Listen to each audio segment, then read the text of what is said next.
어, 안부라는 얘기 하잖아요.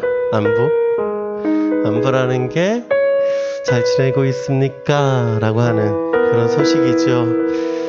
우리가 안부를 묻습니다. 어쩌면 코로나 시대에 그 안부라는 것이 우리에게는 의미 없는 것처럼 느껴질 때도 있어요.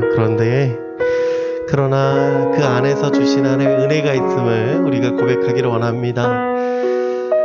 잘 지내고 있습니까? 라고 하는 그 인사는 내가 하나님 앞에 어떻게 지내고 있는지를 점검하는 인사고요. 또한 코로나 시대에 우리가 하나님을 잃어버리지 않고 살아가고 있다라는 또한 인사일 것입니다.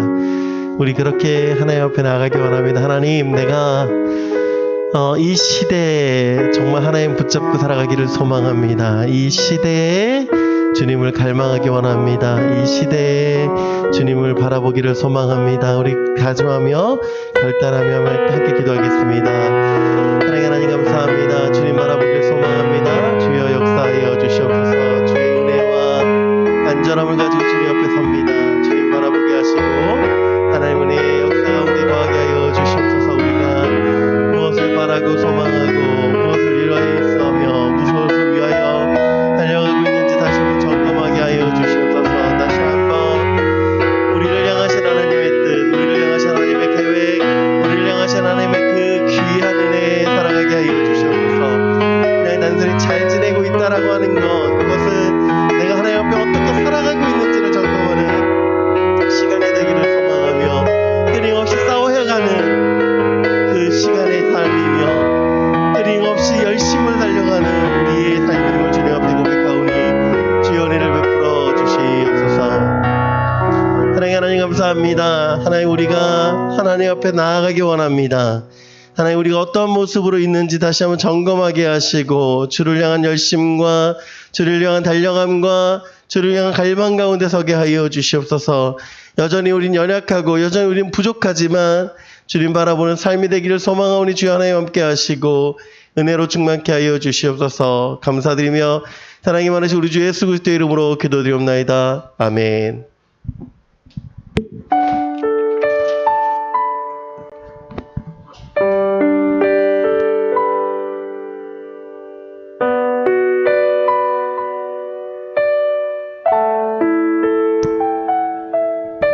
할렐루야, 할렐루야. 지금 이 시간 예배 자리에 나오신 여러분들을 주님의 이름으로 축복합니다. 여러분 어떻게 이번 한 주 잘 보내셨나요? 네, 저도 이번 주는 시골을 갔다 와서 정말 힐링하면서 지나왔던 그런 주간인 것 같아요. 근데 저희 이 시간 처음으로 함께 고백할 찬양은요, 이 세상 험하고라는 찬양인데요. 저희가 이 찬양을 고백할 때 내가 주님의 은혜로 지금 살고 있습니다. 네, 주님의 은혜로 내 모든 죄가 다 깨끗해졌습니다. 라고 고백하면서 우리 함께 고백하면 좋겠습니다. 찬양하겠습니다.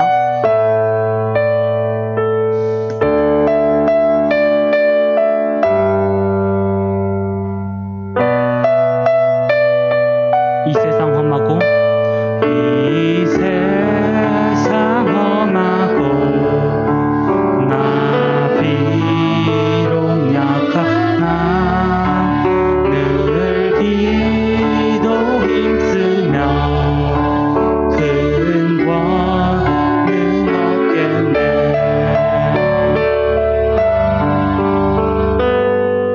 우리 2절 함께 고백할까요? 주님의 권능은 주님의 권능은 한없이 크오니 돌같은 내 마음 곧 녹여주소서. 주의 은혜로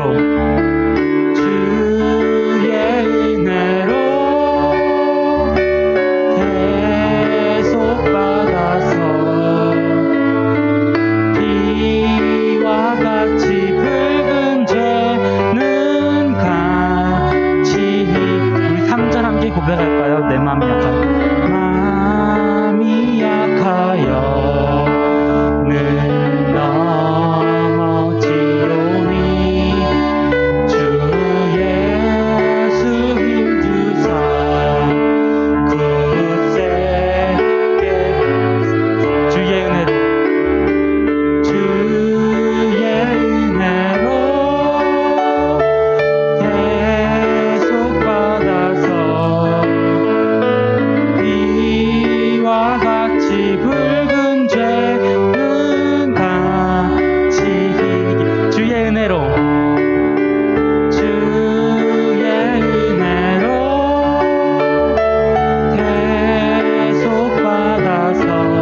없지만 그럼 사람이 되게 해달라고 우리 기도하는 마음으로 한번 찬양하겠습니다.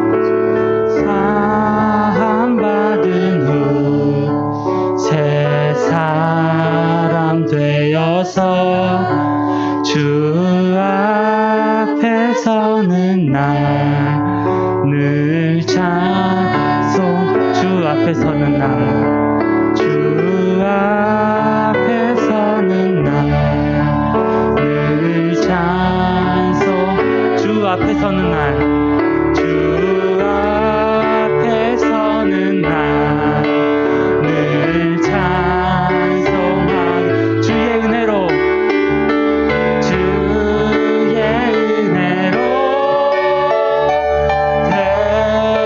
대속받아서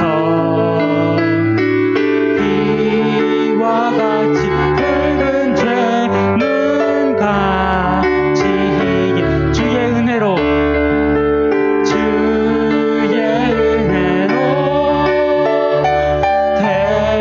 대속받아서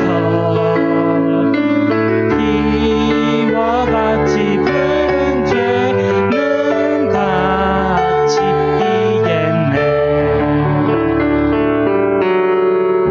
아멘. 정말 주님의 은혜로 살아가고 그 주님의 은혜로 우리의 죄를 모두 희게 되는 여러분들이 되길 원합니다. 우리 이 시간 마지막 거 함께 고백할 텐데요. 이 찬양은 일단 내 눈 주의 영광을 보내라는 찬양이에요. 제가 이 찬양을 고백할 때 주님께서 이렇게 말씀하신 걸 기억하고 공개 고백했으면 좋겠어요.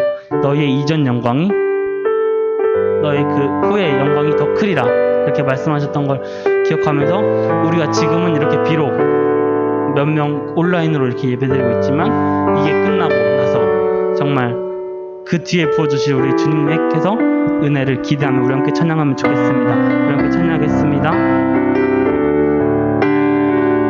내 눈 주의 영광을 보내 내 눈 주의 영광을 보내 우리 가운데 계신 주님 그 빛난 영광 온 하늘 덮고 그 찬송 온 땅 가득해 내 눈 주의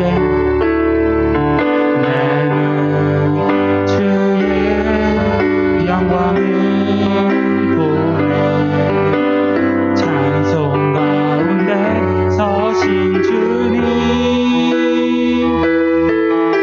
주님의 얼굴을 온 세상 향하네 권능의 팔을 들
아버지, 하늘 아버지, 우리 새롭게 하사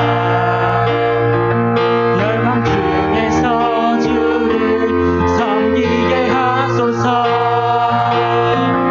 모든 나라 일어나 찬송 부르며 영광의 주님을 보게 하소서. 주의 영광 이곳에 가득해. 우린 선해 주님과 함께 찬양하며 우리는 전진하리. 모든 열방 주 볼 때, 모든 열방 주 볼 때까지. 우리 이 시간 함께 기도하기를 원합니다. 우리 이 시간 함께 기도할 때는 우리가 이 세상에 희망을 두지 않고, 우리가 이 세상에 지금 앞에 있는 이 세상 사람들을 보지 않고 오직 그 뒤에 있는 주님의 영광을 보게 해달라고. 우리가 지금 이렇게 되게 작아져 있고 위축되어 있지만 후에 훗날 우리에게 주실 그 은혜를 기대하며 살아가게 해달라고. 이곳에 주님의 영광이 가득하게 해달라고. 우리가 정말 인상이 너무나 험하고 살기 힘들지만 그럼에도 주님의 은혜로 살게 해달라고. 우리 다 같이 기도하겠습니다. 하나님, 주님, 주여 이곳에 주님의 영광이 가득하게 원합니다. 주여 비록 온라인으로 정말 이렇게 적은 인원으로 예배드리지만 그럼에도 주님의 영광이 이 자리에 임하기를 원합니다. 주님의 그 임재가 주님 이 자리에 임하여 주시옵소서. 이제 저희의 눈이 정말 이 세상을 보는 것이 아니고 오직 그 뒤에 있는 주님의 영광, 주님의 이름, 주님께서 행하신 그 모든 일들을 보게 해주세요. 그래서 그 일들을 기대하며 우리가 이 세상을 살아가게 해주세요. 정말 이 세상 너무 살기 힘듭니다. 주님 도와주세요. 주님, 저희가 주님의 은혜로 정말 주님과 함께 정말 우리의 모든 죄들을 다 희게 되고 정말 그렇게 주님 앞에서 살아갈 수 있게 도와주세요. 주님 도와주세요. 주님, 주님의 영광, 주님.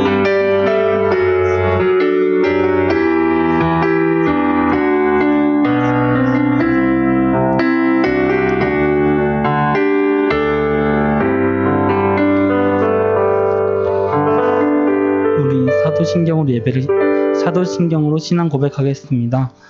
전능하사 천지를 만드신 하나님 아버지를 내가 믿사오며 그 외아들 우리 주 예수 그리스도를 믿사오니 이는 성령으로 잉태하사 동정녀 마리아에게 나시고 본디오 빌라도에게 고난을 받으사 십자가에 못 박혀 죽으시고 장사한 지 4일 만에 죽은 자 가운데서 다시 살아나시며 전능하신 하나님 우편에 앉아 계시다가 저리로서 산자와 죽은 자를 심판하러 오시리라. 성령을 믿사오며 거룩한 공의와 성도가 서로 교통한 것과 사하여 주시는 것과 몸이 다시 사는 것과 영원히 사는 것을 믿사옵나이다. 아멘. 우리 다 같이 이 세상 험하고 함께 찬양하겠습니다.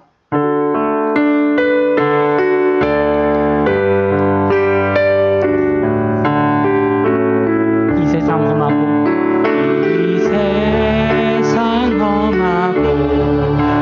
나 비록 약하나 늘 기도 힘쓰며 근본은 주의 은혜로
제가 기도하겠습니다. 하나님, 저 이렇게 주님 앞에 나와서 예배드리게 하여 주신 감사합니다. 정말 저희가 오늘 이렇게 많이 모이지 않았지만 다음 주에는 주님께서 발걸음 인도하여 주셔서 오지 못한 친구는 오게 하여 주시고 오지 못하는 친구들은 온라인으로 주님께 예배드릴 수 있도록 도와주세요. 오늘 말씀 전하실 때 저희가 오늘 이 자리에서 새 힘을 얻게 하여 주세요. 정말 코로나로 너무나 힘든 중에 있습니다. 저희가 잘 견뎌서 주님의 영광을 그 뒤에 있을 주님께서 주실 은혜를 기대하고 바라볼 수 있게 하여 주세요. 오늘도 함께 하실 주님을 믿사오며 예수님의 이름으로 기도드렸습니다. 아멘.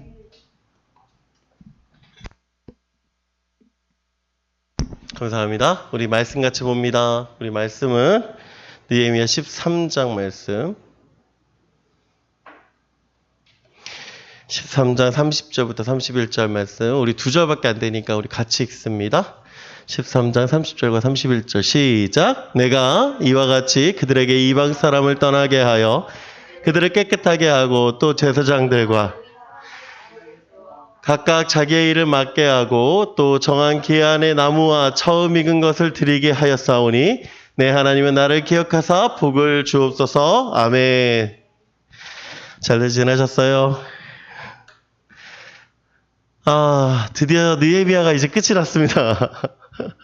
네, 13장이 이제 마무리가 돼갔어요. 아유, 참, 제가 보니까 13번 같이 이런 말씀 같이 나눴는데, 여러분,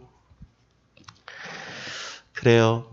참 감사하고, 힘든 과정에서도 여러분 이렇게 신앙 잘 지켜주셔서 감사드립니다. 여러분 참 잘 지내기를 바란다고 하는 아까 이제 서두에도 말씀을 드렸는데 우리가 인사를 하잖아요. 안녕하세요라는 얘기 하죠. 안녕하세요라는 의미는 평안을 비는 말이죠. 사실은 평안하십니까? 라고 묻는 거예요. 60년대만 해도 어른들 만났을 때 하는 얘기가 있었어요. 뭔지 아세요? 식사하셨어요? 였어요. 왜 그럴까? 왜 그때 그렇게 얘기했을까? 1960년대, 50년대, 60년대 진지 드셨어요? 식사하셨어요? 라는 얘기를 인사했단 말이에요. 이게 인사였어요. 왜 그랬을까요? 그치, 못 먹었으니까. 못 먹으니까 뭐 하는 거예요? 인사하는 거예요. 이해가 되죠? 잘 먹고 다니세요라고 묻는 거예요. 여러분, 우리 이제 코로나 시대에 참 안녕이라는 얘기를 많이 하고 잘 지내십니까? 라는 얘기를 할 때 우리가 하나님 앞에 어떻게 살아가는지를 좀 봤으면 좋겠어요. 그래서 정말 잘 지냈으면 좋겠습니다, 여러분. 잘 지내십시오.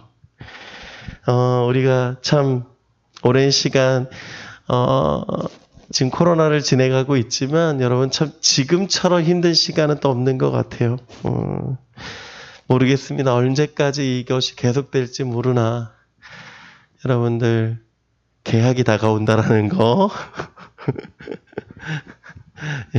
이제 곧 개학 준비해야 된다라는 거 잊지 마시고 잘 준비했으면 좋겠어요.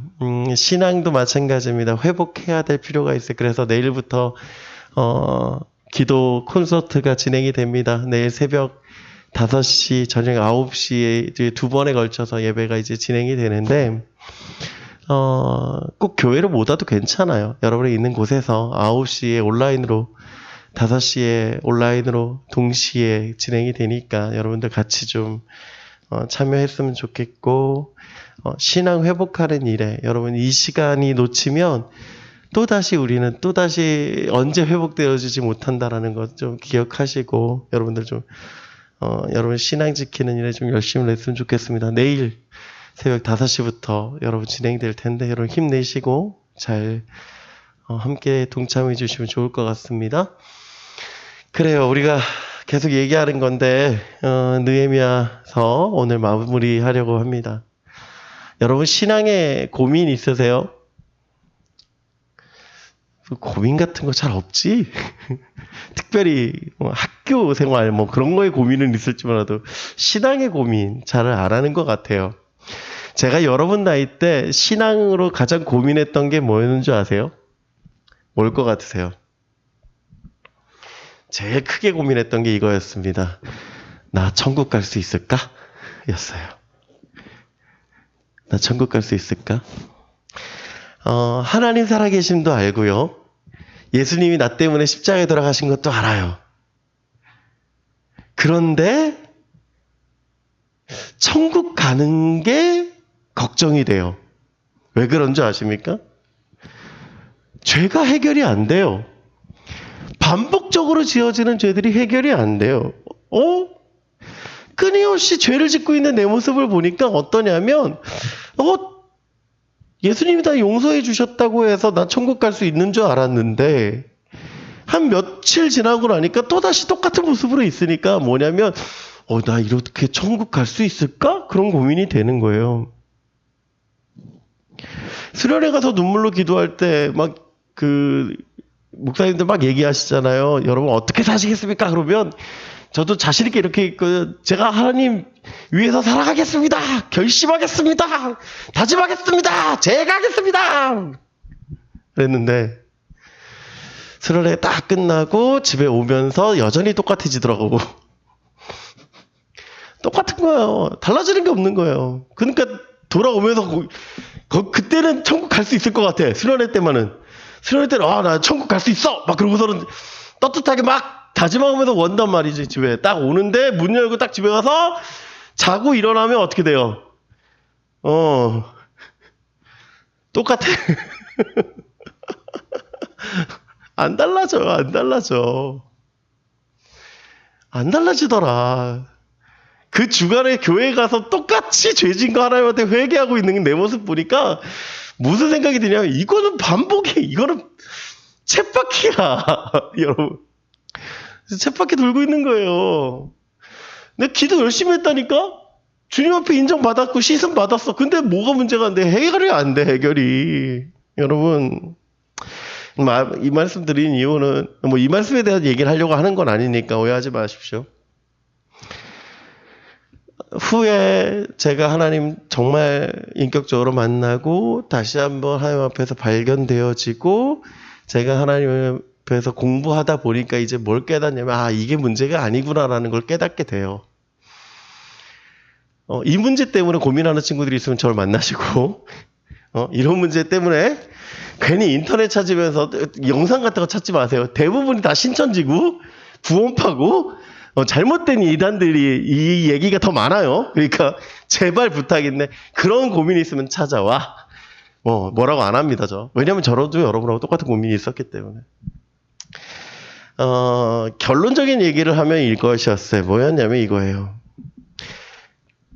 모든 인간은, 모든 사람은 결단하고 다짐하고 살아갑니다. 그죠? 그런데 무너지고 있는 건 사실이더라예요.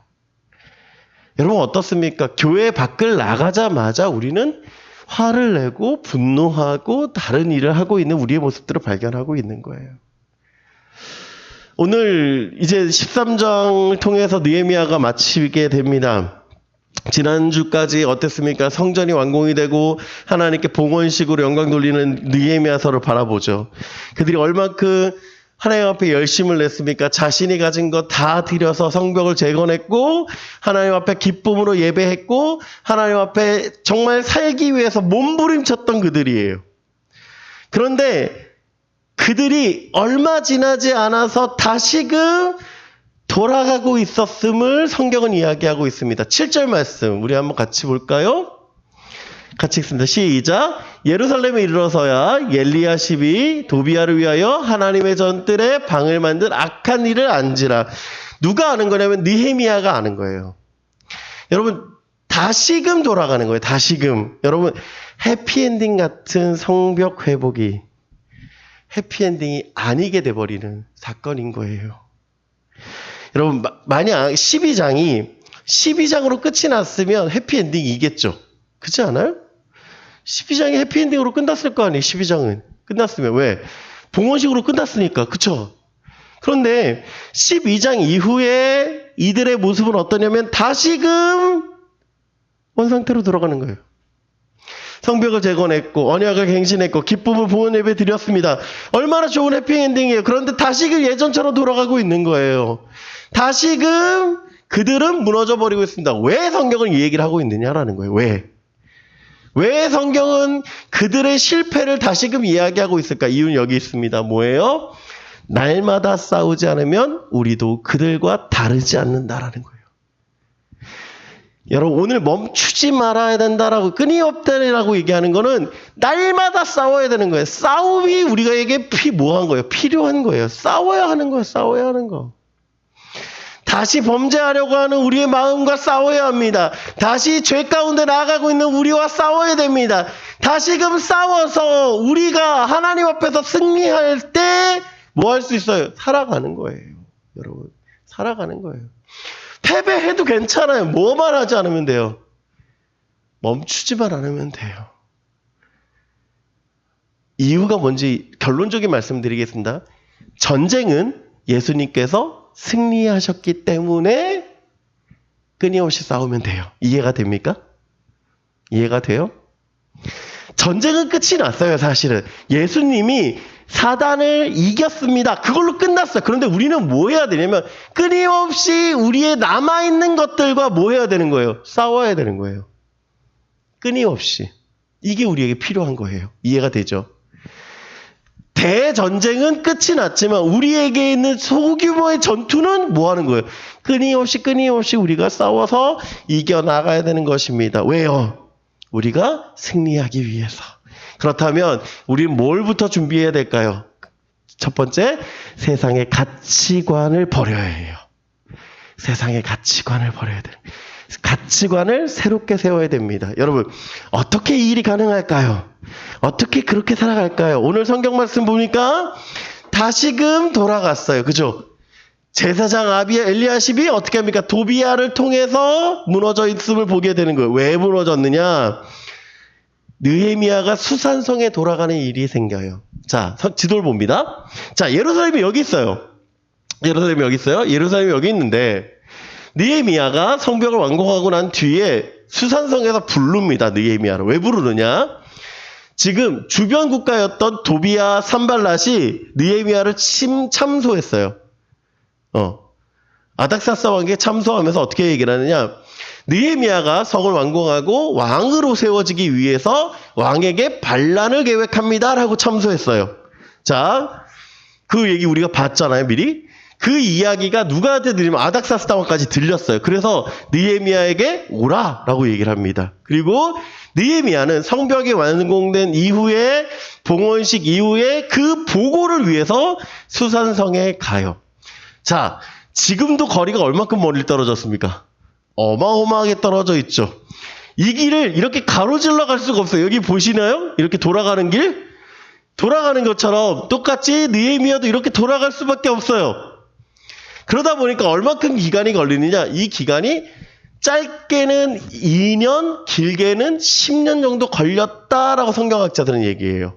그러니까 얼마 정도 걸렸는지 몰라. 그리고 얼마 정도 빠르게 이스라엘 백성들이 타락했는지 몰라. 그런데 느헤미야가 다시금 돌아오자마자 들려진 소식이 뭐냐면 무엇입니까? 오늘 4절 말씀. 이전에 우리의 하나님 전해막을 맡은 제사장 엘리야십이 누구랑 연락해요? 도비야와 연락이 있었으므로 라고 얘기해요. 연락이 있었으므로. 도비야하고 누구랑 연락하고 있어요? 엘리야십이 연락하고 있어요. 이거는 그냥 여러분 단순히 이런 거예요. 전화통화 몇 번 하고 카톡 몇 번 하고 하는 게 연락하는 게 아니에요. 이들의 관계는 아주 중요한 관계가 성립이 되어져 있어요. 그게 뭐냐면 29절 말씀. 대제사장 엘리야십의 손자 요야다의 아들 하나가 호론 사람 산발랏의 사위가 되었으므로 내가 쫓아내어 나를 떠나게 하였느니라. 이 얘기는, 이 말씀은 누구야 얘기하면 느헤미야의 이야기입니다. 자, 엘리야십의 손자 요야다의 아들 한 사람이 뭐하고 있어요? 산발랏의 사위가 돼 있어요. 자, 이 산발랏이라는 사람은 누구였습니까? 도비야와 함께 있는 도비야의 신복 중에 한 사람이었어요. 그러면 그 사람과 누가 결혼했어요, 지금? 엘리야십의 손자가 결혼합니다. 여러분, 지금도 집안과 결혼하는 거 되게 힘들어요. 이해가 돼요? 그냥 결혼하는 거, 두 사람이 좋아서 결혼하는 그런 부분도 있지만 결혼을 한 집안과 연결시키는 게 되게 많아요. 지금도 그래요. 지금 2021년을 살아가고 있는 여러분들에도 그 상황 가운데 있다라는 거예요. 그러면 이때 당신은 어땠을까? 이때 당신은 내가 좋아하는 사람과 결혼하는 것이 쉬웠을까? 아니에요. 한 집안의 결정을 따라 그 사람이 움직여요. 그렇다면 무슨 얘기예요? 엘리야십이 주도하고 있어요. 자, 엘리야십이 주도하고 있는데 잘 보세요. 그냥 손자 하나만 결혼했을까요? 아니에요. 엘리야십과 관계된 많은 사람들이 뭐 하고 있느냐? 친족 관계를 갖고 있습니다. 누구하고요? 도비야와 산발락과, 즉 느헤미야 반대편에 있었던 그들과 뭐 하고 있는 거예요? 결혼 혼인 관계를 갖고 있다라는 거예요. 왜 그들이 그렇게, 왜 엘리야십이 그렇게 행해야 했을까? 5절 말씀을 다시 보면 이렇게 말합니다. 도비야를 위하여 한 큰 방을 만들었으니 그 방은 원래 소재물과 유황과 그릇과 또 레위 사람들과 또 오래하는 자들과 문지기들에게 11조를 주는 곡물과 새 포도주와 기름과 또 제사장들이 주는 거제물을 두는 곳이라. 자, 뭐예요? 도비야를 위해서 방을 하나 만들었는데 그 방은 소재물, 유향, 그릇, 제사장들, 레위 사람들, 노래하는 사람들, 문지기들에게 곡물과 포도주와 기름을 두는 곳이었습니다. 그런데 그걸 누구한테 줘요? 도비야에게 줘요. 이 도비야에게 준다라는 건 무슨 얘기예요? 그냥 이 방을 비웠다가 아니에요? 무슨 뜻입니까? 그 방을 통하여서 도비야에게 뭐 하는 거예요? 헌납하고 있는 거예요. 이해가 되죠? 이 재물들은 누구를 위한 건데? 하나님을 예배하기 위한 건데. 이 재물은 누구를 위해 사용되어져야 되는 건데? 하나님께 쓰여져야 되는 건데. 그걸 지금 누가 쓰고 있습니까? 도비야가 쓰고 있고 그 일을 주도하는 사람이 누굽니까? 제사장 엘리야십이었어요. 여러분, 그가 얼만큼 악하다라는 게 성경을 이야기하고 있는 거예요. 그가 얼만큼 악하냐고요? 10절 말씀 이렇게 얘기합니다. 또 내가 알아본즉 레위 사람들이 받을 몫을 주지 않아서 그 직무를 행하는 레위 사람들과 노래하는 자리, 다시 읽습니다. 각각 자기 밭으로 도망하였기로. 그 방에 11조도 없고 나눠줄 몫도 없고 그들이 먹을 수 있는 것들이 없으니까 어떻게 합니까? 그들이 다시금 자신들의 일터로 돌아가는 거예요. 하나님을 예배해야 되는 레위 사람들이, 노래해야 되는 사람들이 어디로 돌아가느냐? 밭으로 돌아가요. 왜? 살아야 되니까. 자, 보세요. 엘리야십은 어떤 사람이라고요? 제사장이라고요. 근데 그 제사장이 얼마나 악해졌냐? 자신의 삶을 위해서, 아니 자신의 유익을 위해서, 자신의 좋은 것들을 위해서 하나님 앞에 예배하는 것을 금지시키고 그들에게 나눠줄 거를 자신이 착복하니까 어떻게 되고 있는 거예요? 무너져 버렸더라. 뭐가? 예배가 무너져 버렸다라고 하는 것이에요. 왜 이런 일이 벌어졌을까요? 왜? 예루살렘은 회복되었지만 예루살렘의 사람들은 그대로였기 때문에 그래요. 하나님 앞에 예배하였고 하나님 앞에 영광 돌렸고 하나님 앞에 봉헌 드려졌지만 뭐 하고 있는 겁니까? 여전히 세상적 가치관에 살아가고 있기 때문에 그렇습니다. 누가? 제사장이. 아니요. 정확히 얘기하면 제사장뿐만 아니라 거기에 있던 사람들 모두 다 뭐 하고 있는 거예요? 하나님 앞에 나아가기보다 자신의 유익을 위해 살아가고 있었더라. 세상의 가치관을 여전히 그들이 뭐 하고 있어요? 가지고 살았더라 라고 하는 것입니다. 여러분 2차 세계대전의 범죄국 하면은 독일과 이탈리아와 일본을 이야기를 합니다. 근데 독일과 일본이 참 비교를 많이 돼요. 그쵸? 잘 알죠. 왜 비교를 당합니까? 두 가지 때문에 그래요. 독일은 이렇게 얘기합니다. 우리는 과거 나치가 저지른 범죄와 유대인에게 한 짓을 숨김없이 정확하게 배웠고 그에 대해 책임을 지는 교육을 받았다. 우리는 우리의 역사에 책임이 있고 그것을 결코 잊지 않는다. 이게 독일의 모습이에요. 그럼 일본의 모습은 어떻게 변합니까? 침략의 정의는 학계에서나 국제적으로 정해있지 않다고 해도 좋은 것 아닌가 싶다. 그건 국가와 국가의 관계 어느 쪽에서 보느냐에 따라 다른 것이다. 그래서 뭐 합니까? 일본은 사죄 안 해요. 그죠? 일본은 죄송하다는 얘기 안 합니다. 절대 미안하다는 얘기 안 해요. 그들의 죄를 자꾸 어떻게 합니까? 감추죠. 독일은 홀로코스트를 그들의 교육으로 삼습니다. 그런데 일본은 어떻게 합니까? 야스쿠니 신사에 통하여서 그들을 신격화합니다. 달라요. 미국과 유럽과 다른 부분이기 때문에도 그렇지만 그들은 처음부터 달랐어요. 그러다 보니 어떻게 됩니까? 대한민국도 그렇습니다.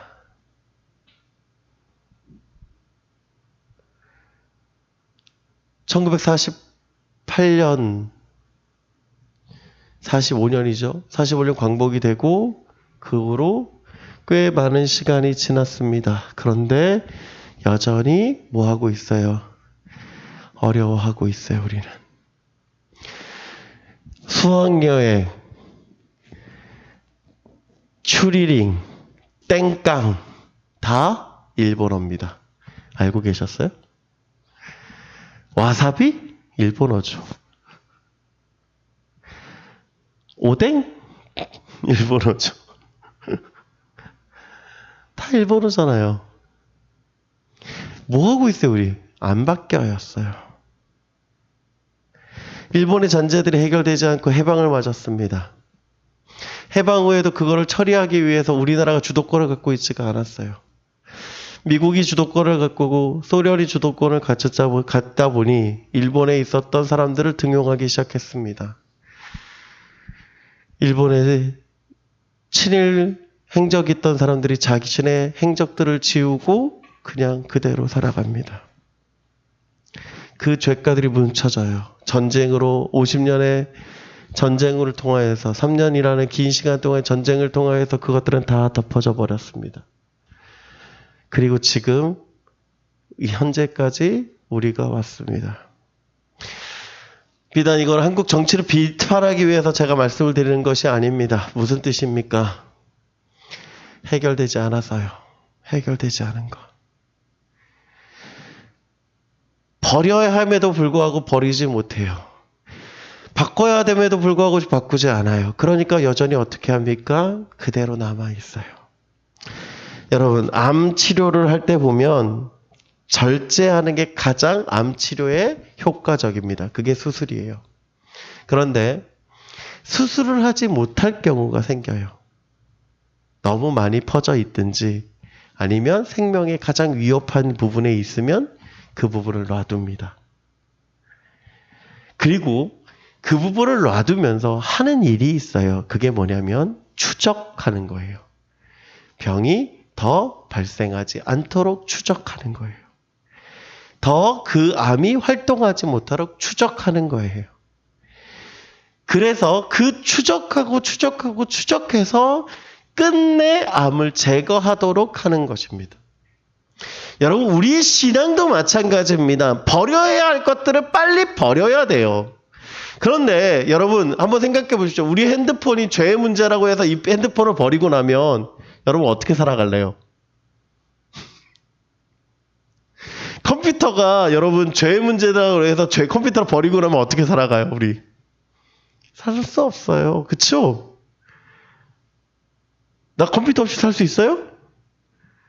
핸드폰 없이 살아갈 수 있어요? 안 되잖아. 여러분 지금 보세요.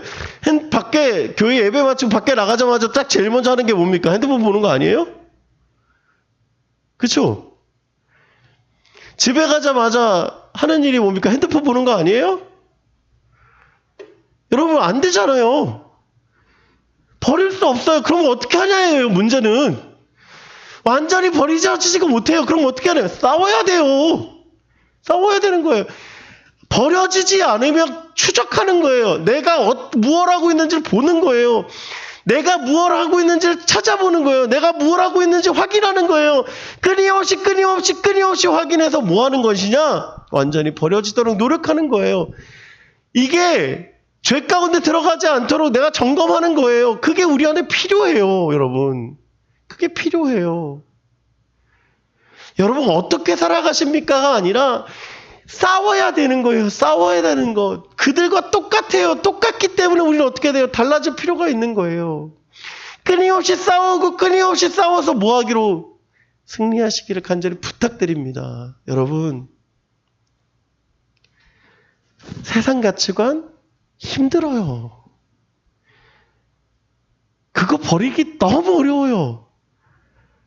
인정해요. 저도 못 버려요. 목사님은 버릴 수 있어요? 저도 못 버려요. 저도 갖고 있잖아요. 저도 쓰고 있잖아요. 못 버려요. 그럼 어떻게 할 거예요? 싸워야죠. 싸워야죠. 넘어져도 괜찮아요. 다시 말씀드립니다. 저도 괜찮아요. 오늘 진 건 괜찮아요. 내일 이기면 돼요. 여러분 이해가 됩니까? 오늘 어쩌다 보니까 또 다시 무너졌어. 괜찮아요. 내일 이기십시오. 괜찮아요. 오늘 내가 10시간을 했어. 내일 9시간 하십시오. 그거면 이기는 거예요. 그런 것처럼 매일매일 싸워가기를 바랍니다. 그래서 여러분 정말 하나님 앞에서 살아가기를 간절히 부탁드리고 축원합니다.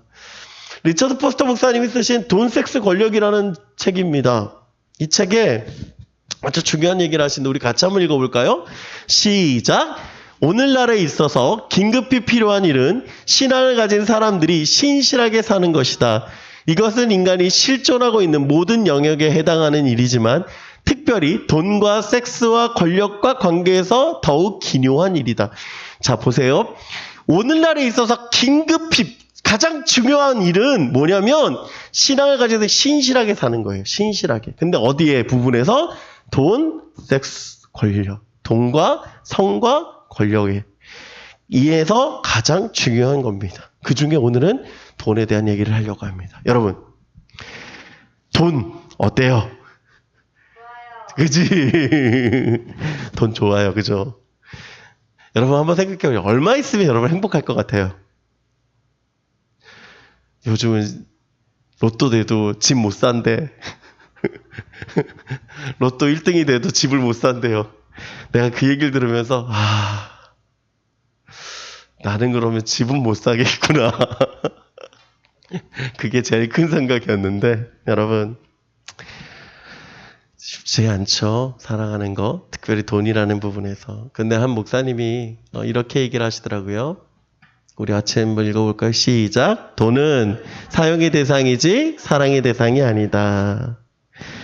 그렇습니다. 여러분 돈은요. 사용의 대상이지 사랑의 대상이 아니에요. 돈 필요해요. 그렇지만 사랑할 필요는 없습니다. 엘리야십은요. 어떤 삶을 살았는지 같이 봅니다. 엘리야십만이 아니에요. 11절에 보니까 내가 모든 민장들을 꾸짖어 이르기를 하나님의 전이 어찌하여 버림바 되었느냐 하고 곧 레이 사람들을 불러 모아 다시 제자리에 세웠더니 이에 온 유다가 곡식과 새 포도주와 기름의 11조를 가져다가 곡간에 드림으로. 자 보세요. 민장들을 불러서 꾸짖었어요. 그리고 누가 등장합니까? 온 유다가 등장합니다. 그렇습니다. 유다도 그랬다는 거예요.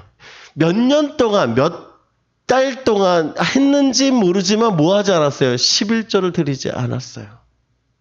그러니까 뭐 한 거예요? 다시금 11조를 가지고 오는 거예요. 여러분 하나님이 주인이다라는 걸 잊어버리는 민족은 그들이 주인처럼 살아가는 거예요. 16절과 17절 보니까 더 심각한 문제가 등장을 합니다. 또 두로 사람이 예루살렘에 살며 물고기와 각양 물건을 가져다가 안식일에 예루살렘에서도 유다 자손에게 팔기로 내가 유다의 모든 귀인들을 꾸짖어 그들에게 이르기를 너희가 어찌 이 악을 행하여 안식일을 범하느냐. 뭐가 무너졌어요? 자, 돈을 사랑하니까 뭐가 무너졌어요? 안식일이 무너졌어요. 하나님의 것을 도둑질하니까 하나님의 것을 도둑질한 그들이 뭐가 무너져요? 하나님의 날도 무시돼 버렸어요. 그렇습니다. 더 많은 것들, 더 좋은 것들을 찾아서 뭐하고 있는 거예요? 자신의 쾌락을 위해 쓰고 있는 겁니다. 세상의 가치관이 들어오니까 세상 것 중에 가장 중요한 돈이 들어와서 그들을 무너뜨려 버리고 있다는 것입니다. 여러분 23절을 보니까 이렇게 얘기합니다. 그때 내가 본즉 유다 사람이 아스돗과 암몬과 모압 여인을 맞아 아내로 삼았다. 자 보세요. 세상 가치관이 들어왔어요. 그렇죠? 그러다 보니까 돈을 사랑하게 됐습니다. 돈을 사랑하니까 뭐 하는 거예요? 안식일이 무너졌어요. 하나님의 것을 도둑질했어요. 모두 무너졌어요. 결혼도 무너졌어요. 결혼도 무너졌다는 건 무슨 의미냐? 지난번에 말한 대로 교육이 무너진 거예요. 어떤 교육이? 신앙교육이 무너졌어요. 신앙교육이 무너지는 거예요. 여러분 하나 무너지는 거 괜찮아 보입니까? 아니요. 하나가 무너집니까? 다 무너지는 거예요. 도미노처럼. 여러분 그러기 때문에 우리가 붙잡고 살아가는 거예요. 뭘? 우리에게 가장 필요한 것들. 아까 말한 대로 세상의 가치관 그리고 돈. 여러분 잘 알고 있는 C.S. 루이스라는 분이 이렇게 얘기를 합니다. 우리 같이 한번 읽어볼까요? 시작!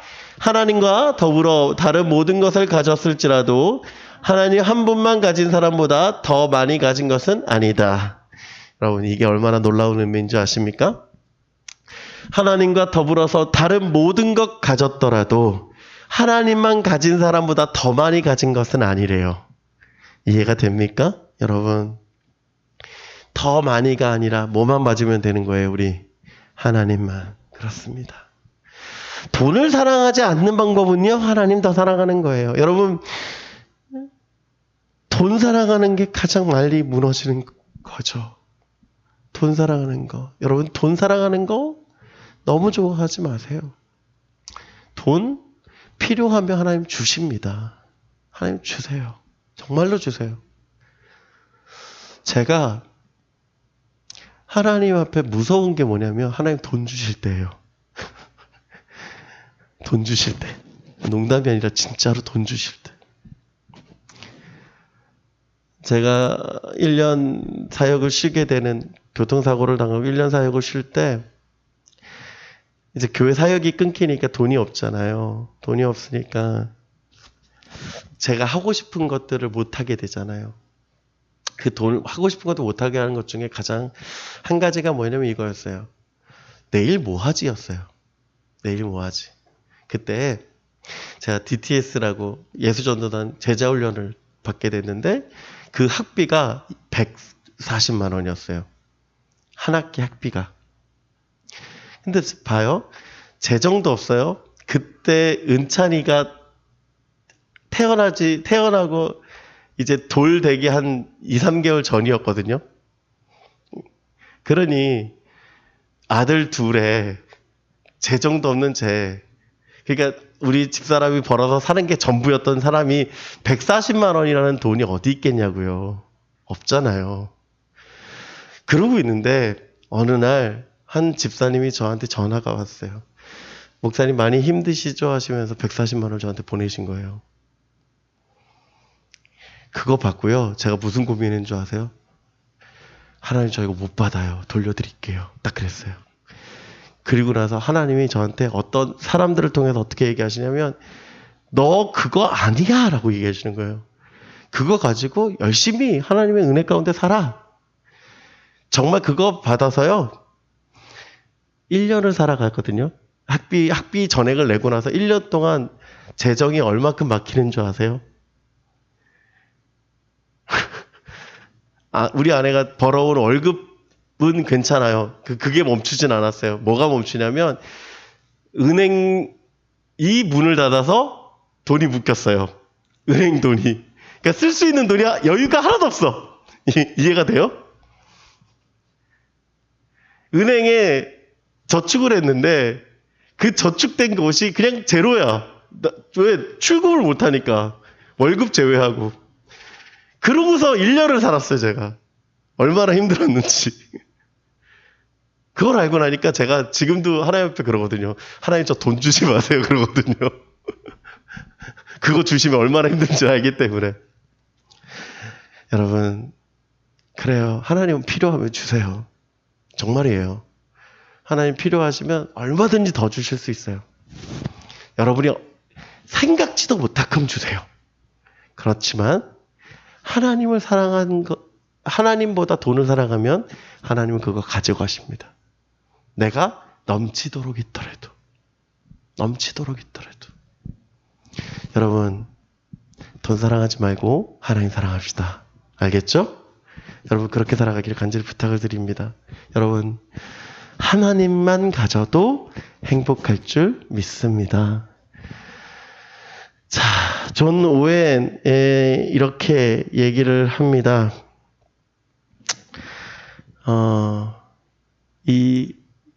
이들의 문제들을 쭉 보면서 그들의 문제를 해결할 방법이 무엇인가라는 거예요. 존 오웬이 어떻게 얘기하냐면 이렇게 얘기합니다. 같이 읽습니다. 시작. 신자 안에 잔존하는 죄는 어찌하든지 인간의 정욕의 도움을 받아 은혜에 대해 우세한 영향력을 극대화하려고 애를 쓴다. 되게 어려운 말이다. 이거는 되게 어려운 말인데 제가 넣었어요. 이유가 뭐냐면 이거예요. 죄의 문제가 해결이 안 돼요. 그죠, 지금. 자, 돈의 문제도 얘기를 했어요. 그럼에도 불구하고 이스라엘 백성들이 갖고 있었던 죄가 뭐냐면 여전히 그들은 죄 가운데 있다라는 거예요. 회복되지 않았다라는 거예요. 느헤미야가 이 회복의 방법을 어떻게 이야기하냐면 오늘 이렇게 얘기하는 거예요. 그 잔존하는 죄는 어찌하든지 방법이 없어요. 그런데 뭐에 대해서? 은혜에 대해서. 그러면 그 은혜가 뭐냐라는 거예요. 그 은혜. 여러분 은혜를 찾아봅시다. 그 은혜가 뭔지 여기서 봅시다. 8절 말씀. 내가 심히 근심하여 도비아의 세간을 그 방 밖에 다 내줘버리고 그리고 어떻게 행동하냐면 이렇게 행동합니다. 내가 모든 민장들을 꾸짖어 이르기를 하나님의 전에 어찌하여 버림받아 되었느냐 하고 곧 레위 사람을 불러 모아 다시 제자리에 세웠더니 내가 유다의 모든 귀인들을 꾸짖어 그들에게 이르기를 너희가 어찌 이 악을 행하여 안식일을 범하느냐. 지금 느헤미야가 민장들 귀족들을 불러서 꾸짖고 있습니다. 그리고 20절 장사정과 각양 물건을 파는 자들이 한두 번 예루살렘 성 밖에서 잠으로 내가 그들에게 경계하여 이기를 너희가 어찌하여 성 밑에서 자느냐 다시 이같이 하면 내가 잡으리라 하였더니 그 후로부터는 안식일에 그들이 다시 오지 아니하였느니라. 자 보세요. 자 첫 번째 어떻게 하는 겁니까? 세상의 가치관을 버리기 위해서 도비아의 물건을 던져버렸어요. 첫 번째. 두 번째 돈의 문제를 해결하기 위해서 그리고 하나님의 것을 분명히 하기 위해서 민장들을 꾸짖고 귀인들을 꾸짖었습니다. 그리고 어떻게 합니까? 다시금 예배를 활성화시켰어요. 세 번째 어떻게 합니까? 안식일을 범하는 사람들을 향하여서 문을 걸어 잠궈요. 그런데 그럼에도 불구하고 사람들이 있으니까 그들을 어떻게 하냐면 강제로 떠나가게 합니다. 자, 이렇게까지 했어요. 이렇게까지 했더니 그 다음이죠. 그럼 해결돼야 되는데 해결이 될까요? 안 될까요? 여전히 걱정이 느헤미야에게 있다라는 거예요. 그렇습니다. 날마다 싸우지 않으면 돌아간다라는 걸 알아요. 지금 느헤미야가. 왜? 그쵸? 싸우지 않으면 돌아가는 걸 알아요. 그래서 느헤미야가 하는 방법이 뭐냐면 이거예요. 같이 읽습니다. 시작. 내 하나님이여 이 일로 말미암아 나를 기억하옵소서. 내 하나님이 전과 그 모든 직무를 위하여 내가 행한 성한 일을 도말하지 마옵소서. 다시 한번 22절. 내가 또 레위 사람들에게 몸을 정결하게 하고 와서 성문을 지켜서 안식일을 거룩하게 하라 하였느니라. 내 하나님이여 나를 위하여 이 일도 기억하지 마시옵고 주의 크신 은혜대로 나를 아끼시옵소서. 또 정한 기한에 나무와 차오 익은 것을 드리게 하였사오니 내 하나님은 나를 기억하사 복을 주옵소서. 자, 지금 보세요. 행동 다음에 따라오는 게 있어요. 뭐예요? 행동하였습니다. 그리고 따라오는 거. 다시 한번 볼까요? 자, 하나님이여 뭐 하래요? 뭐 하래요? 기억하소서. 다시 한번. 자, 레위 사람들에게 얘기했습니다. 그리고 뭐 하래요? 하나님이여 기억하옵소서. 자, 다시 한번. 나무와 차검인 것을 드리게 하였고, 그리고 뭐예요? 내 하나님이여 나를 기억하옵소서. 이 무슨 뜻입니까? 기도하고 있는 거예요. 지금. 이해가 되시죠? 행동해요. 꾸짖어요. 그들의 그 다음에 뭐 하냐면 기도하고 있는 거예요. 느헤미야는. 그래요. 날마다 싸워요. 그런데 싸울 힘은 어디서 와요? 기도에서 오는 거예요. 싸울 힘은 어디서 오냐면 기도에서 오는 거예요. 그렇습니다. 뭐예요? 하나님이 역사하지 않으시면 그 일은 안 되는 거예요. 기도해야 돼요. 기도 외에는 방법이 없어요. 기도 외에는 방법이 없는 거예요. 여러분, 기도할 이유가 여기 있는 것입니다. 하나님이 내 뜻대로 살아가는 것이 아니라 하나님 뜻대로 살아가는 거예요. 존 웨인이 어떻게 얘기하냐면 이렇게 얘기합니다. 부덕한 습관과 위력으로 나타나는 죄를 막는 가장 큰 원칙은 따라붙다 시작. 깨어서 자신의 마음을 살피며 죄의 영향력을 감시하는 것이다. 자, 뭐 하라고요? 깨라고요. 깨! 여러분, 일어나십시오.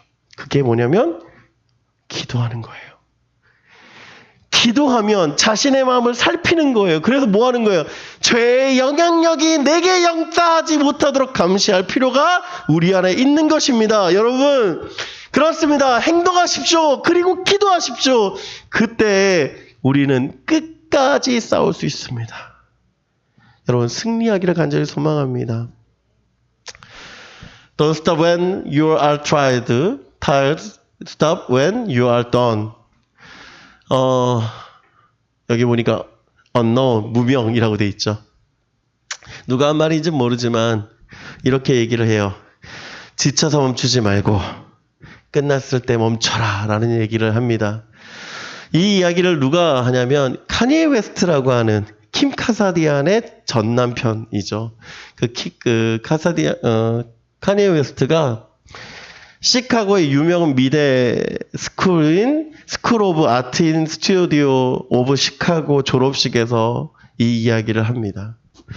그는 이렇게 얘기를 해요.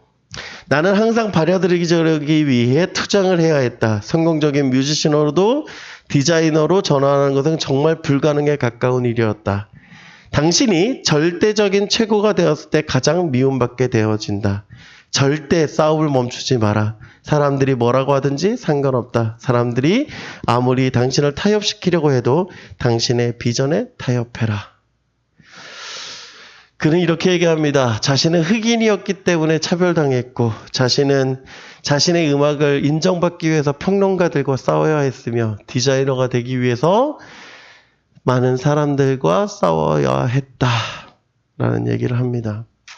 이 이야기가 그 시카고에 그 졸업식에 있었던 사람들이 참 많이 감명을 받았다고 합니다. 제가 이 이야기를 여러분에게 드려지는 이유는 여기 있어요. 한 뮤지션이 끝까지 싸워야 한다고 이야기하고 있다면 우리도 싸워야 한다는 거예요.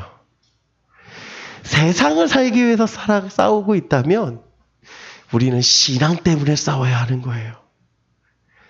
신앙 때문에. 코로나가 참 힘들죠. 코로나가 참 어렵습니다. 그래서 우린 느헤미야서를 계속 보고 있었어요. 왜? 우리도 회복하기를 소망하기 때문에. 느헤미야를 보십시오. 느헤미야는 어떻습니까? 여러분, 느헤미야는 유대인입니다. 포로되었던 자예요. 인정받지 못해요. 그 인정받지 못한 사람이 인정받으려고 노력하였고 그가 총독이 되어서 예루살렘 성벽을 짓기 위해서 노력하였고 했던 것은 느헤미야의 탁월성이 아니라 그가 멈추지 않았다라는 거예요. 여러분, 찬송가 가사 중에 이런 가사가 있습니다. 최후 승리를 얻기까지 주의 십자가 사랑하리. 빛난 연류관 받기까지 주의 십자가 붙들겠네. 여러분, 이 찬양이 여러분의 고백이 되기를 간절히 소망합니다. 여러분, 오늘 우리가 이 세상 험하고 같이 찬양했을 텐데요. 우리 비록 약하나 그리스도의 힘을 입어 우리는 살아가고 있음을 고백하는 저와 여러분 되길 원합니다. 그리고 승리하길 원합니다. 하나님은요, 여러분을 회복의 도구로 사용하시고 그리고 그 회복의 도구로 하나님께서 여러분을 바꾸길, 가정을 바꾸길, 여러분이 있는 학교를 바꾸기를, 그리고 여러분이 있는 이 나라를 바꾸시기를 소망합니다. 기도하겠습니다. 사랑의 하나님 감사합니다. 지난 2달 넘도록 하나님 우리가 느헤미야서를 통하여서 하나님을 깨닫게 하시니 감사합니다. 하나님 우리가 주님 바라보는 삶이 되게 하여 주시옵소서. 끝까지 싸워 이기게 하여 주시옵소서. 감사드리며 사랑이 많으신 우리 주 예수 그리스도 이름으로 기도드립니다. 아멘. 우리 다 같이 예물 드리며 이세상 흥하고 함께 찬양하겠습니다.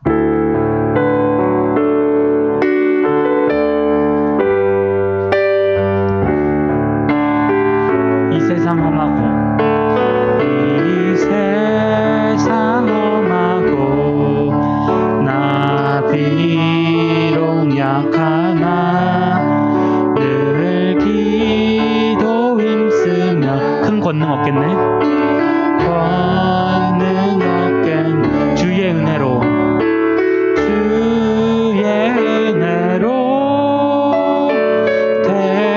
대속받아서 비와 같이 붉은 죄는 같이 주님의 권능은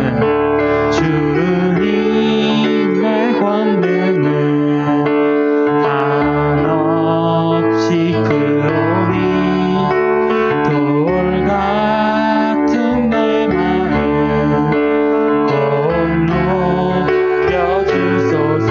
주의 은혜로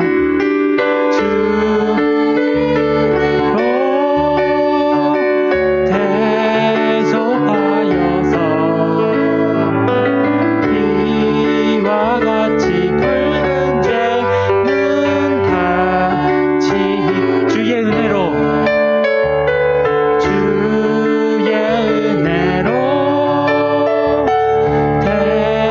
대속하여서 비와 같이 붉은 죄는 같이 이겼네. 아멘. 김무중 목사님 나오셔서 헌금 기도해 주시겠습니다. 기도하겠습니다. 사랑의 하나님 감사합니다. 하나님 지난 한 주간 우리를 지켜주시고 보호해 주셔서 하나님 나라 가운데 거하게 하시다가 이 시간 하나님 앞에 부르신 가운데 거하게 하시니 너무나 감사드립니다. 하나님 느헤미야서를 바라보면서 다시금 무너졌고 다시금 쓰러진 그들을 바라봅니다. 하나님 우리도 매일같이 쓰러지고 매일같이 좌절합니다. 그러나 하나님 우리가 하나님 바라보고 승리하는 삶을 살기를 소망하오니 주여 힘을 허락하여 주시옵소서. 주여 우리가 끝까지 싸우게 하여 주시옵소서. 멈추지 말고 달려가게 하여 주시옵소서. 하나님 나라 가는 그날까지 우리가 승리하는 삶을 살아가기를 소망합니다. 주여 우리와 함께하여 주시옵소서. 지금은 예수 그리스도의 놀라우신 은혜와 하나님 아버지의 사랑과 성령님의 감화 감동 위로 교통하시는 놀라운 역사가 세상의 가치관을 버리고 돈을 사용하며 하나님 앞에 나아가기를 다짐하고 결단하며 끝까지 싸워 승리하기를 소원하며 기도함으로 나아가기를 소원하며 이 시간 머리 숙인 사랑하는 우리 중고등부 친구들 머리 위와 이들의 가정과 학업과 비전과 꿈과 이들의 속한 권속들과 함께 머리 숙인 선생님들의 가정과 비전과 꿈과 학업과 사업장과 권속들 머리 위에 이제부터 영원토록 함께 있을지어다. 아멘.